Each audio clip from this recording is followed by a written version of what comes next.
हर हर महादेव, ओम नमः शिवाय। आइए जानते हैं संतान सप्तमी 2024 के बारे में। हिंदू धर्म में भाद्रपद मास के शुक्ल पक्ष की सप्तमी तिथि को संतान सप्तमी का व्रत किया जाता है।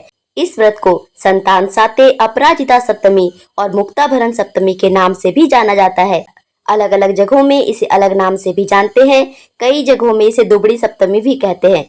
मान्यता है कि इस व्रत को करने से संतान की उम्र लंबी होती है, सेहत अच्छी रहती है, स्वास्थ्य अच्छा रहता है और जीवन में तरक्की मिलती है। इसके साथ ही जिनको भी संतान प्राप्त करने की इच्छा होती है, पुत्र प्राप्ति की इच्छा होती है, उनके लिए भी संतान सप्तमी का दिन बेहद ही महत्वपूर्ण होता है। इस व्रत को सही नियम से करने से संतान प्राप्ति की इच्छा भी पूरी होती है। ऐसी मान्यता है कि संतान सप्तमी के दिन पुत्रवती महिलाएं अपने पुत्रों की मंगल कामना के लिए, उनके सुखद भविष्य के लिए भगवान विष्णु, भगवान शिव और माता पार्वती का पूजन करती है। तो वहीं कुछ महिलाएं पुत्र प्राप्ति के लिए भी संतान सप्तमी का व्रत करती हैं। इस व्रत को दोपहरिया पूजन के नाम से भी जानते हैं, क्योंकि इसकी पूजा दोपहर में की जाती है। तो आइए जानते हैं साल 2024 में संतान सप्तमी व्रत कब है, पूजा का शुभ मुहूर्त कब है, पूजा की विधि क्या है और संतान सप्तमी के दिन क्या करना चाहिए। इसके साथ संतान सप्तमी व्रत की कथा भी सुनेंगे। हिंदू पंचांग के अनुसार भाद्रपद मास के शुक्ल पक्ष की सप्तमी तिथि 9 सितंबर सोमवार की रात 9:53 से शुरू हो जाएगी, जो कि अगले दिन यानी 10 सितंबर मंगलवार की रात 11:12 तक होगी। चूंकि सप्तमी तिथि का सूर्योदय 10 सितंबर को होगा, इसीलिए 10 सितंबर को ही संतान सप्तमी का व्रत किया जाएगा। इस पूजा को दोपहरिया पूजन भी कहते हैं, इसीलिए 10 सितंबर को दोपहर में संतान सप्तमी व्रत की पूजा की जाएगी। अब जानते हैं संतान सप्तमी व्रत की पूजन विधि। संतान सप्तमी के दिन सभी व्रत महिलाएं सुबह जल्दी उठकर स्नान आदि करके साफ कपड़े पहन के व्रत का संकल्प लेते हैं। इसके बाद भगवान शिव, माता पार्वती की पूजा करते हैं। इसके लिए एक साफ जगह में गंगा जल छिड़क के चौक बना लेते हैं। उसके ऊपर एक चौकी रखते हैं। चौकी के ऊपर पहले स्वास्तिक बनाते हैं, फिर उसके ऊपर एक लाल कपड़ा बिछाते हैं। उसके ऊपर शिव पार्वती की मूर्ति या फोटो स्थापित करते हैं और फिर पूजा के लिए कलश की स्थापना की जाती है। इसके लिए कलश के ऊपर स्वास्तिक बनाया जाता है और कलश के ऊपर एक नारियल भी रखा जाता है। फिर गाय के घी का दीपक जलाएं और इसके बाद भगवान शिव और माता पार्वती की विधिवत पूजा करें। उन्हें अक्षत, चंदन, फूल, पान, सुपारी, मौली, धूप, दीप, नैवेद्य आदि चढ़ाएं। इस दिन खीर पूरी बनाया जाता है या फिर मीठे पुए का भोग लगाया जाता है। केले के पत्ते में रख के 7 पूरी का भोग लगाते हैं। फिर संतान सप्तमी व्रत की कथा सुनते हैं और फिर अंत में भगवान शिव और माता पार्वती की आरती करके पूजा संपन्न की जाती है। संतान सप्तमी के दिन जो व्रती महिलाएं पुआ का भोग लगाती हैं या 7 पूरी का भोग लगाती हैं, उसी को खा के व्रत को खोलना होता है। इसके अलावा सभी व्रती महिलाएं और कुछ नहीं खाती हैं। ऐसी मान्यता है कि जिस किसी महिला को पुत्र नहीं होता है, उस महिला को संतान सप्तमी का निर्जला व्रत जरूर रखना चाहिए। संतान सप्तमी के दिन जो महिला भगवान भोलेनाथ को सूती डोरा अर्पित करके संतान सप्तमी की कथा सुनती है और कथा समाप्त होने के बाद उस डोरे को अपने गले में पहनती है, उसे संतान सुख की प्राप्ति होती है। संतान सप्तमी के दिन जो भी व्रती महिलाएं निर्जला व्रत रखकर गुड़ से बनी 7 पूरी का भोग लगाती है, उसके पुत्र की दीर्घायु होती है और पुत्र की तरक्की भी होती है।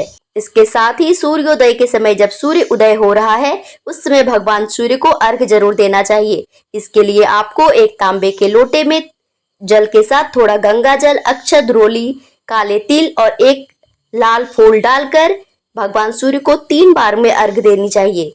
और अर्घ्य देने के लिए लोटे को अपने सर से थोड़ी ऊपर रखना चाहिए। अर्घ्य देते समय सूर्य गायत्री मंत्र का जाप करना चाहिए और इसके बाद अगर हो सके तो आज के दिन आदित्य हृदय स्तोत्र का पाठ जरूर करना चाहिए, क्योंकि सप्तमी तिथि भगवान सूर्य को समर्पित होती है। अब सुनते हैं संतान सप्तमी की व्रत कथा, जिसको सुनने मात्र से संतान के सभी कष्ट दूर हो जाते हैं और उन्हें एक सुखमय जीवन मिलता है। और अगर संतान ना हो तो संतान की प्राप्ति होती है। बहुत समय पहले अयोध्या नगरी पर राजा नहुष का राज था। वह बहुत ही प्रतापी और न्यायप्रिय राजा थे। उनकी रानी चंद्रमुखी बहुत ही सुंदर और धर्मपरायण स्त्री थी। उनके राज्य में विष्णुदत्त नाम का एक ब्राह्मण अपनी पत्नी रूपवती के साथ रहा करता था। रानी चंद्रमुखी और ब्राह्मणी रूपवती में बहुत प्रेम था। वह दोनों काफी समय एक दूसरे के साथ बिताते थे। एक दिन वह दोनों सरयू नदी में स्नान करने गई। उस दिन संतान सप्तमी का दिन था। उन्होंने देखा कि वहां कुछ औरतें स्नान करके माता पार्वती और भगवान शिव की प्रतिमा बनाकर विधि विधान से उनका पूजन कर रही है। तब उन दोनों ने उनसे उसके विषय में पूछा। उन औरतों ने कहा, हम सुख सौभाग्य और संतान देने वाला संतान सप्तमी का व्रत कर रहे हैं। इसमें हम भगवान शिव और माता पार्वती की पूजा करके भगवान शिव को सूत का धागा बांधकर यह व्रत करने का संकल्प कर रही हैं। इस प्रकार उन स्त्रियों ने उनको व्रत की विधि के बारे में बताया। उन दोनों ने भी संतान देने वाले व्रत के बारे में जानकर व्रत करने का निश्चय किया, लेकिन दुर्भाग्यवश वो दोनों ही अपने संकल्प लिए हुए उस व्रत को करना भूल गई और अपनी मृत्यु के बाद दोनों ने पशु योनि में जन्म लिया और पशु योनि में दुख भोगने के बाद उन्हें फिर से मनुष्य योनि प्राप्त हुई। इस जन्म में रानी चंद्रमुखी ने कुमारी ईश्वरी के रूप में जन्म लिया और उनका विवाह मथुरा के राजा पृथ्वीनाथ के साथ हुआ और उस ब्राह्मणी का जन्म एक ब्राह्मण परिवार में हुआ, जहां उसका नाम भूषणा रखा गया। बड़े होने के बाद उसका विवाह मथुरा के पुरोहित अग्निमुख के साथ हुआ। अपने पूर्व जन्म की तरह ही इस जन्म में भी राजकुमारी और ब्राह्मणी का आपस में बहुत प्रेम था। वे दोनों सहेलियां थी। पूर्व जन्म में संकल्प लिए हुए व्रत न करने के कारण इस जन्म में रानी को संतान सुख प्राप्त नहीं हुआ। रानी ने एक मुख बधिर बालक को जन्म दिया, जिसकी अल्पायु होने के कारण मृत्यु हो गई। इस कारण रानी बहुत दुखी रहने लगी और सौभाग्यवश ब्राह्मणी भूषणा उस व्रत को याद रख सकी थी और इस जन्म में उस व्रत का उन्होंने पालन किया, विधि विधान से व्रत का पालन किया, जिसके फलस्वरूप उसको 8 पुत्रों की प्राप्ति हुई। उसके सभी पुत्र स्वस्थ होने के साथ साथ रूपवान और गुणवान भी थे। जब ब्राह्मणी भूषणा को अपनी सखी रानी ईश्वरी के मुख बधिर पुत्र की मृत्यु का पता चला तो वह रानी को सहानुभूति देने के लिए उससे मिलने पहुंच गई। पुत्र की मृत्यु के शोक के कारण रानी के हृदय में अपनी सहेली के प्रति ईर्ष्या उत्पन्न हो गई और रानी ने भूषणा के पुत्रों को मारने की इच्छा से उन्हें भोजन करने के लिए बुलाया और भोजन में विष देकर मारने का प्रयास किया, किंतु उस व्रत के प्रभाव से भूषणा के पुत्रों को विष का कोई प्रभाव नहीं हुआ। यह देखकर रानी ईश्वरी क्रोध और ईर्ष्या के मारे जल उठी और उसने सेवकों को आदेश दिया कि वह भूषणा के पुत्रों को यमुना के गहरे पानी में फेंक दे। परंतु इस बार भी संतान साते के व्रत के प्रभाव से उन बालकों को कुछ नहीं हुआ और वे सुरक्षित रहे। इतना सब होने के बाद भी रानी ईश्वरी को सब्र नहीं हुआ तो उसने भूषणा के पुत्रों को मारने के लिए जल्लादों को आदेश दे दिया। उसके सेवक उन्हें जल्लादों के पास ले गए, लेकिन वहां भी भगवान शिव और माता पार्वती ने उनकी रक्षा की और उनकी कृपा से इस बार भी वह पूरी तरह सुरक्षित रहे।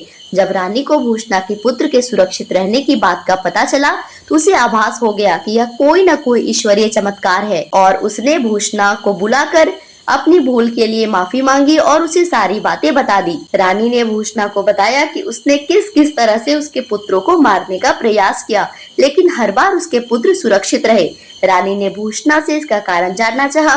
तब भूषणा ने रानी को पूर्व जन्म के उस व्रत की याद दिलाई और बताया कि वह दोनों पूर्व जन्म में भी सहेलियां थी और उन दोनों ने इस व्रत को करने का संकल्प लिया था, पर वह उसे करना भूल गई। लेकिन इस जन्म में उसने इस व्रत के संकल्प को पूर्ण किया और उस व्रत का पालन किया। यह सब भगवान शिव और माता पार्वती का आशीर्वाद है और उसके व्रत का प्रभाव है, जिसके कारण ही उसके पुत्र हर विपत्ति से सुरक्षित है।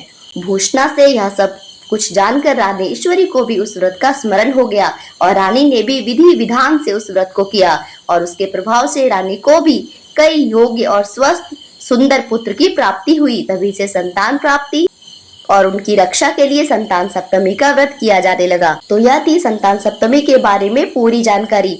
अगर आपको यह वीडियो अच्छी लगी हो तो चैनल को सब्सक्राइब और वीडियो को लाइक जरूर करें और इस तरह की वीडियो के लिए हमसे जुड़े रहे। धन्यवाद।